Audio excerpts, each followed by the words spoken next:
It is a great day, and I welcome you to another fantastic episode of Touched by Faith. My name is Olufunke Owu. As it is our practice on this show, we don't do anything until we listen to the word of God. And today again, we'll be listening to that same word from the throne of grace by our Father in the Lord, Pastor Enoch Adejari Adeboye, the General Overseer of the Redeemed Christian Church of God. Stay with us.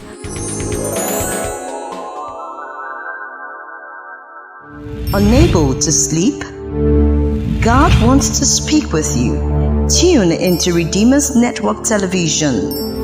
Redeemer's Network Television. Pastor E.A. Adeboye, redeeming the time.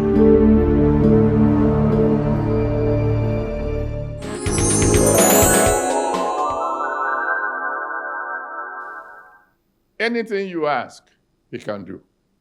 That one might be easy to understand. But he can do more than you ask. In other words, you ask for one, he can do 2, 3. And then he can do exceeding your request. In other words, it doesn't matter how much you ask for. It can go far, far beyond that. And then he can do it abundantly. Abundantly. And not only that, he can do what you do not even ask for, but to just think about. Now, that to me is wonderful.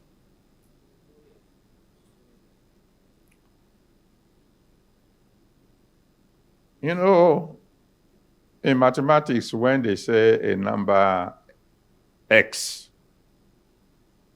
I'm not trying to teach you maths, but this one is simple. If they say there's a number x, and they say x is greater than 2, and they stop there, it means x can be any number, beginning from, shall we say 3? To 1 billion or to 1 trillion. Once you say greater than 2, you open a door to an infinite number of numbers. So when he says he can do exceeding abundantly above all you ask or think, it is time to sit down and say, wow. Number one, I should expand my asking.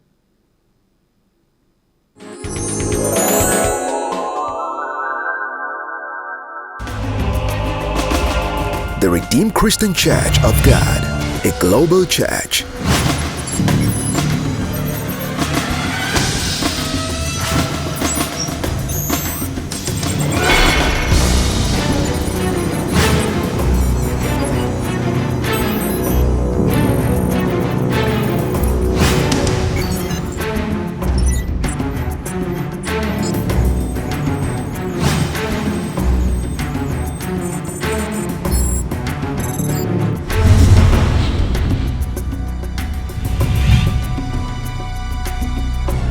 For more information, visit us at www.redeemersnetwork.tv.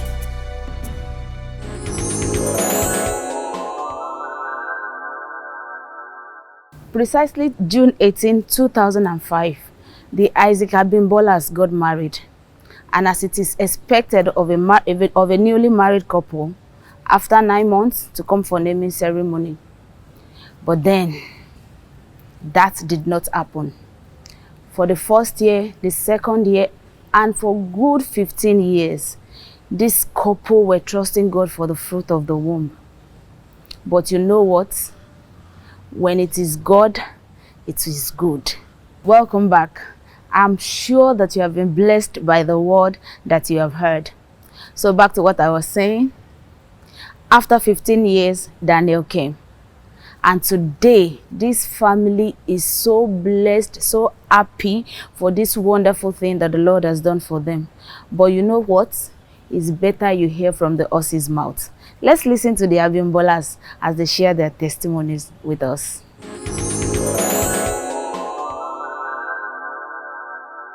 Just breathe your name upon me, breathe. Just breathe your name upon me, breathe. Yod Hey Wah Hey is your name, breathe, Lord. Just breathe your name upon me, breathe. I'm Pastor Abimbola Isaac. And Pastor Mrs. Abimbola Gbajibola Isaac Babadia. Well, actually, I was born into a Christian family. So, and to the glory of God, I grew up following my mother to the church. You know, my father died when I was 5 years old. So I grew up with my mom, following her to church, in Anglican church. So the day I can really pick as the day I'm born again was when I had my first encounter with Jesus. And that was October 1st, 1996. Though I've been going to church for years before then.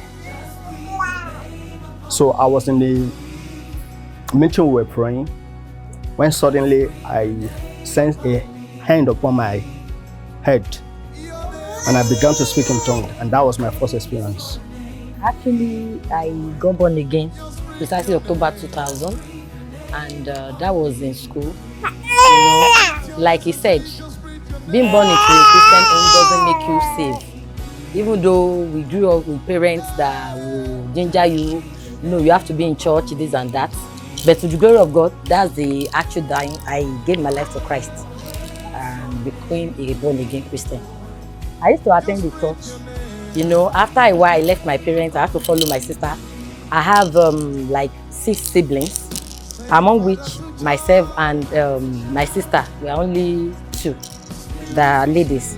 So others are guys. So when he got married 1986, I had to follow her down to where she was in Oshogbo. So I was attending the CAC where she was, and at some point in time, we used to do youth meeting, you know, and once in a while we used to invite him. Then I didn't know him. So, and at some point when we used to have maybe major program, the prophetess that founded that CAC used to invite him to come and minister in song. So at that point, we got to know each other, yet we were not friends. So it got to a time he used to come to our house, you know, to come and play guitar. I have brothers that can actually play guitar, so he used to come there. So to come and play guitar, so he will come around and go. We don't really talk like that. Until one day he came to me and like, God said you are my wife, and I was like, what? And you brought that here to today, you know, that kind of stuff now. Like, oh mommy, I have somebody I was actually dating. So and I said, I'm sorry, I'm not ready for that. So since then, he couldn't approach me. But you know, as God will have his way, there's a prayer, or there was a kind of prayer rather that I used to pray. That I used to pray it in Yoruba. Like if it remains just a minute for me to mismarry or to enter into a wrong marriage, it should not work out. I was praying that prayer when I did not even know the in-depth or the real meaning. I was just praying it. So the brother I had already set my mind to getting married to, you know, disappointed me, and it was 2 months after he had come to me. And of course, as a lady, I had my pride, so I couldn't go back to him to say, even though when he came to me, I had to pray. And I got that conviction that he's the person. And I said, I can't disappoint the other person, and at the same time, I believe that the other person too is a born-again Christian, so I could go ahead. But lo and behold, the brother disappointed me. So at that point, I had to go back to God, started praying. And I remember we were having a particular program in our church then. So I was on fasting and prayer 7 days. And I said, God, you know, as a lady, I can't go back to him to say, I'm ready. That if truly is my man, I'm giving God a 7 days ultimatum. He should come back by himself and propose again. So, and during the 7 days, I think maybe the 3rd day, he came back, and that was exactly 1 year that he had proposed to me. So it was exactly 1 year. So I had to like, I busted into tears. Like, is it really possible that he will come back again? So, and that's how we started our courtship. I took a step further to inform her brother who happened to be my prayer partner. So we started praying about it, and you know, we went to the same school too. So the journey continued like that until when I was preparing for service, and a man of God came to our fellowship, RCF. He came to attend one musical concert, and I was a choir chord, so I helped one of my choir members to organize the concert. So after the meeting, that brother introduced me to the man of God that came to minister, and as the man was praying for me, and he said that God said, go and marry now, unless you will miss the plan of God to regret later. He said it as in frankly that God said you should go and marry now, or else you will miss the plan of God to regret later. So, and I was wondering, I was preparing for youth service, and here is a message that I should go and marry. And I asked the man of God that am I permitted to go and confirm it? He said yes. So I traveled back to Osogbo from school. I went to our church, and I told the prophetess in charge of that church, and she said I should allow her to pray over it, and she prayed overnight, and she called me the second day that the man of God was true. So that was how we started preparing the marriage before the youth service. That was 16 years ago, 2005, yes. In fact, we celebrated our 15 year yesterday. 15 year in marriage. You know, like he said, we dated for 5 years. As in, the courtship lasted for 5 years before we did the introduction, and 6 months after we got married. Even though it wasn't easy, you know, like I could not forget a particular statement made by somebody like, Bonjubola fẹ́ marry, Abimbola fẹ́ marry, Sheki non she. That was the Yoruba the woman actually used. You know, to the people out there, they all believe that before you go into marriage, you must have at least something you are doing. But you know, I used to say something, I have a slogan, if it is God, you can always be sure that it will be good. Even though the Bible says our beginning might look insignificant, but our latter end shall greatly increase. So I key into the fact that God said we should go ahead. And you know, as a lady, you know what I'm talking about. Like, you want everything said. Like, there's a slogan they used to use then, like Obetijino or something like that. Like a prepared home, not the one you are going to be building together. So, but I wasn't scared, because I knew all along that he's the man for me. So, and we got married, you know, and within the space of 5 years, in fact, within the space of 2 years, things started changing.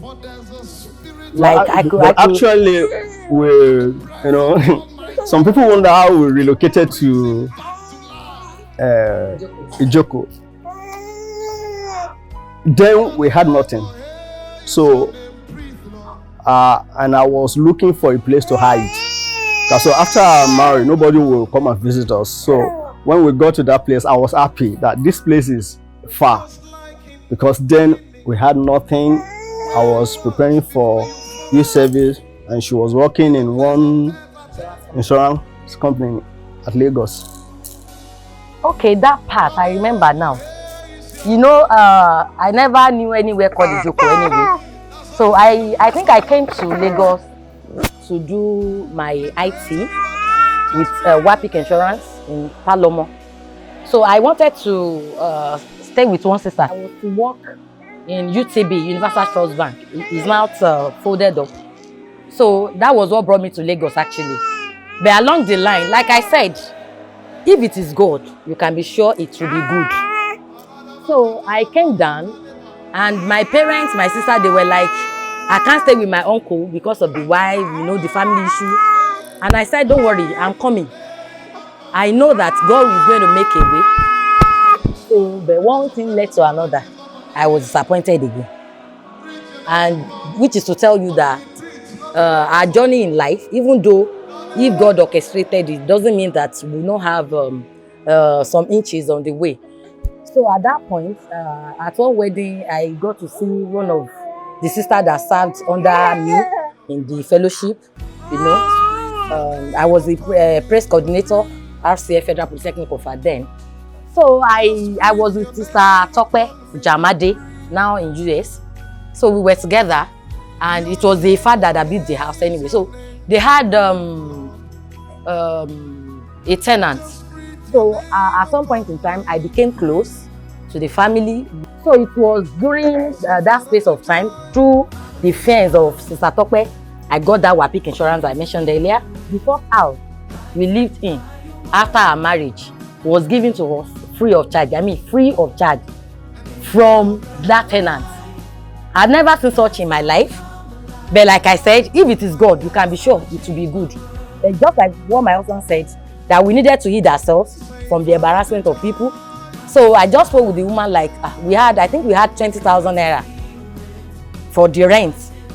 That if you can get them to just agree with the 20,000 naira, because all the houses we were getting, the list was 70,000.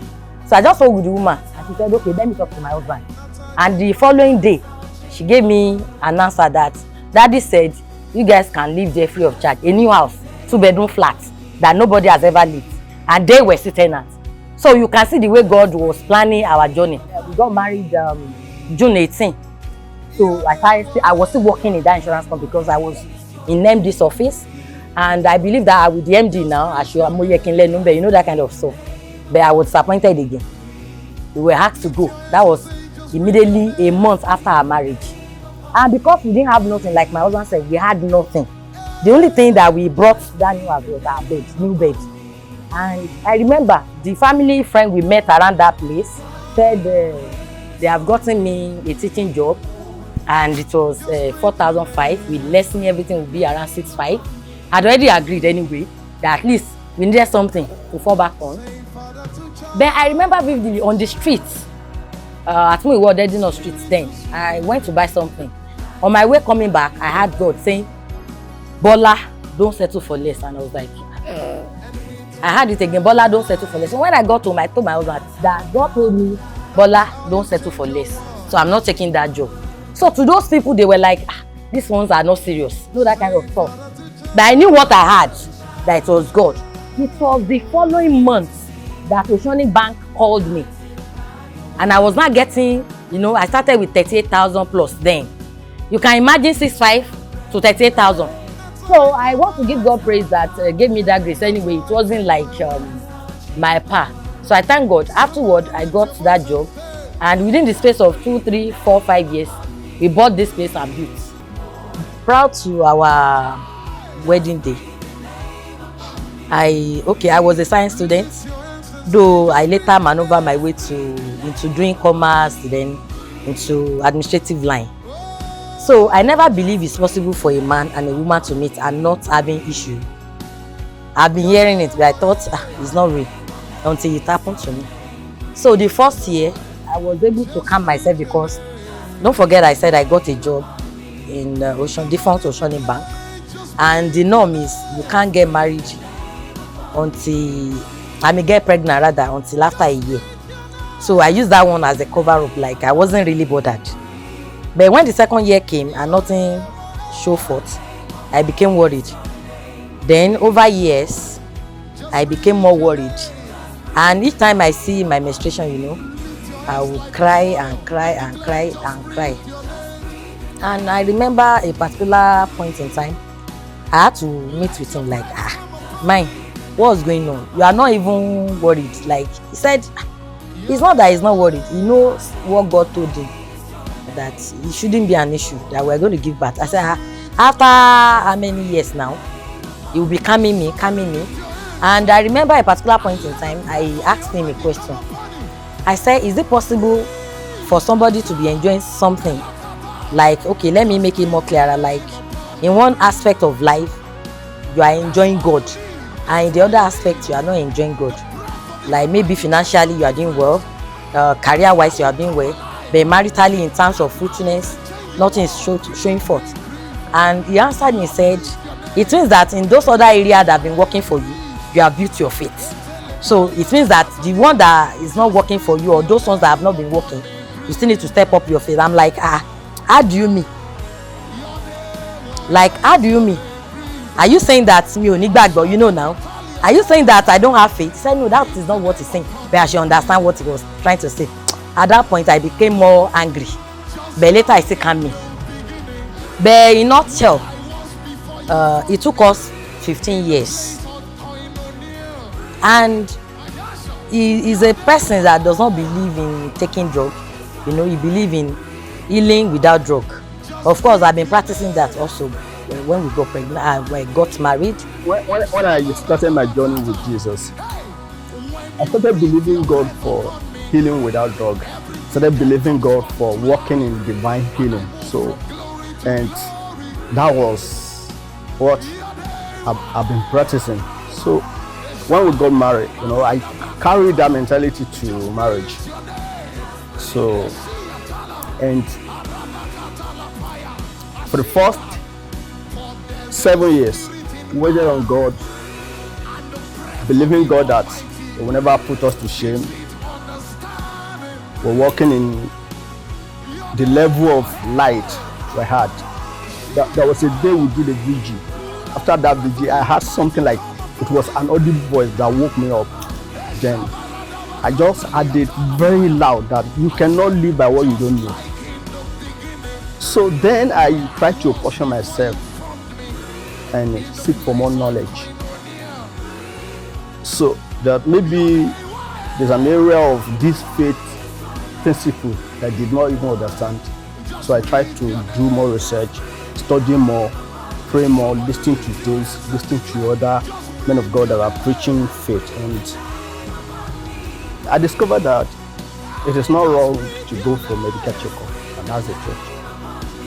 So when she came to me and that we should go for medical checkup, and she went to my spiritual father to tell him. So my father said, as long as I'm your father, I'm commanding you, now go for checkup.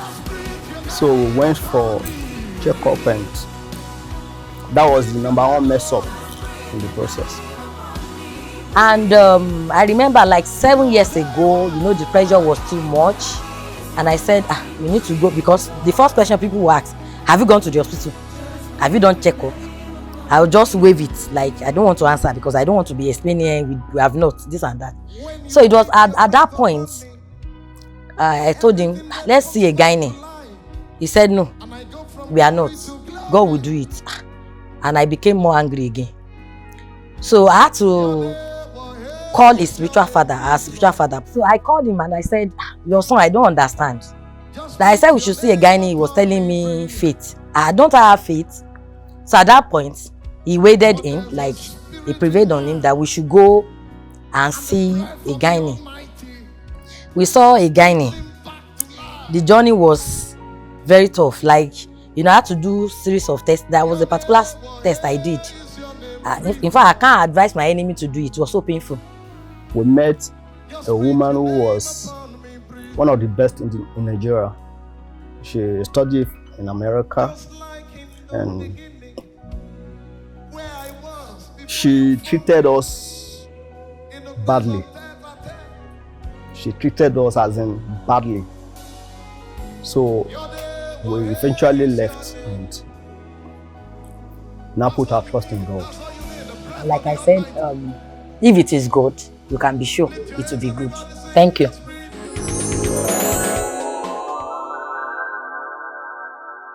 When it is God, you can be rest assured that it is good. I know you are curious and you want to know what happened next after all that you have heard. Don't worry, join us same time next week for the concluding part of this testimony. If you gave your life to Christ while our Father in the Lord was ministering, or you would want to give your life to Christ, please kindly visit www.redeemersnetwork.tv, click on decision form, fill in the necessary details, and our Father in the Lord will be praying for you. for your comments, testimonies, and whatever it is that you would love to share with us. Kindly follow us on all our social media handles as displayed on your screen right now. Till we come your way again next week, I leave you with this word. If it is God, it will definitely be good. Just breathe your name upon me, breathe. Yod Hey Wah Hey is your name, breathe, Lord.